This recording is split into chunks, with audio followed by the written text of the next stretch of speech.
Also in 2 Corinthians in the 4th chapter, all the way down to verse 16, he says, "Therefore do not lose heart.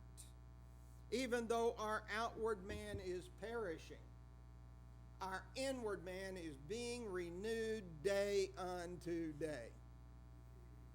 And as the older I get, I believe I'm beginning to get the outward man perishing bit every time I look in the mirror. Every time I have to go up to a bigger size of clothes. What you see before you will one day go back from whence it came, the dust. But the part that I have within me that God gave me is going to be renewed every day. As my flesh gets weaker, my spirit gets stronger. If I use that key to unlock my ability to overcome the obstacles. Key number 5. Exhibit boldness in the midst of unbelief and mockery. And you know, it's not fun to be made fun of. But yet, nonetheless, as a child of God, I have to be bold. I have to be strong. Because if every time somebody came and called me a bad name or made fun of who I am and in what I believe, I wouldn't have gone very far in life as a Christian. I obeyed the gospel in my senior year, and that summer I was able to go to work for a friend of a friend, and as a result of that,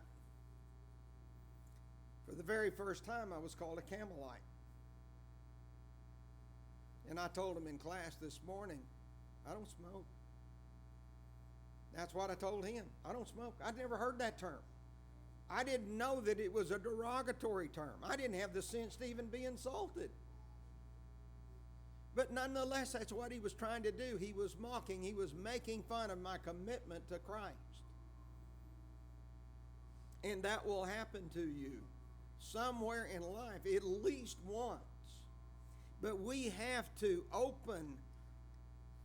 use that key to open our ability to exhibit that boldness and continue on even when things are not going well. In Matthew 9, he said unto them, "Make room, for this girl is not dead." He's coming in to take care of her. He says, "But she is sleeping." And they laughed at him to scorn. But when the crowd was put outside, he went in, took her by the hand, and the girl arose. And the report of this went out into all of the land. All right, you laugh when I say that she's just asleep. I imagine there were physicians in there that says, I know dead when I see dead. But Jesus said she was asleep. And she was resurrected if she was dead. If she was asleep, he woke her up. But in spite of the mockery and the laughing and the carrying on, it did not deter Jesus from what he set out to do. And you look at Nehemiah 4, verses 1 through 2.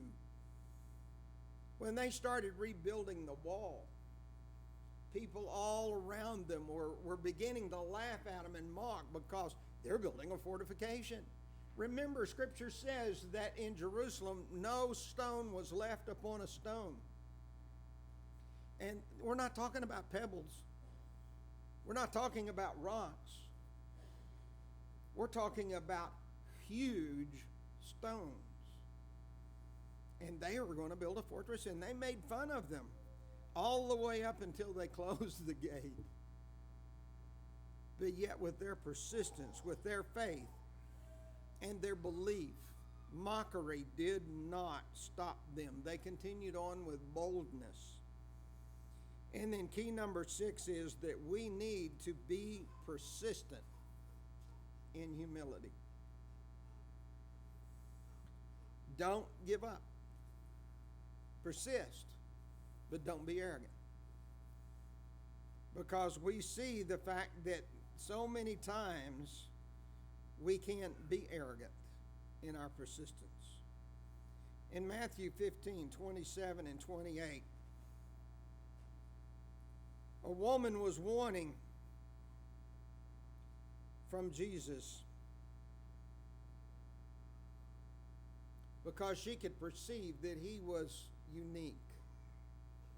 And in her argument, she says to him in Matthew 15:27 through 28, she says that even the dogs eat the crumbs which fall from the master's table.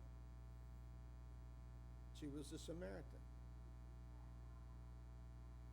And Jesus made this statement and answered and said unto her, O woman, great is your faith. Let it be to you as you desire.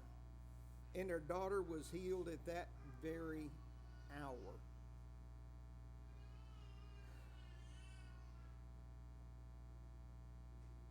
That's a lot of keys right there. But you know, all of them are important.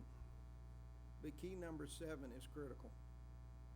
And that is that we must confess and act upon our faith. We must take to heart the very fact that God will do to us and for us and with us